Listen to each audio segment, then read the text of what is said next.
কি গো, হার্টের ডাক্তারের কাছে গেছিলা? ডাক্তার কি করলো? চলো ঘরে চলো, বলছি, আসো ঘরে আসো। ডাক্তারের কাছে গেলাম, তা ইসিজি করলো, বললো হার্টের কোনো সমস্যা নেই, ঠিক আছে। ইসিজি করলো? আচ্ছা, ইসিজিটা কি জিনিস গো? ইসিজিটা হচ্ছে ওই হার্টবিট মাপার একটা যন্ত্র। হার্টে কোনো সমস্যা যদি থাকে তাহলে ওই যন্ত্রই ধরা পড়ে যাবে। বললো তোমার কোনো সমস্যা নেই, কোনো কিছু নেই, হার্টবিট ভালো আছে।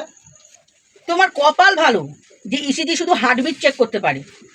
হার্টবিটটা যে কার জন্য হয় সেটা যদি জানতে পারতাম, তাহলে তোমার আমি নিঃশ্বাসই বন্ধ করে দিতাম, তাহলে আর হার্টবিটই চলতো না, তাই না বলো? কি ডেঞ্জারাসের কথাবার্তা! হ্যাঁ? হার্টবিট বলে নিঃশ্বাস বন্ধ করে দেবে? হার্টবিটটা কার জন্য নয় জানতে পারলে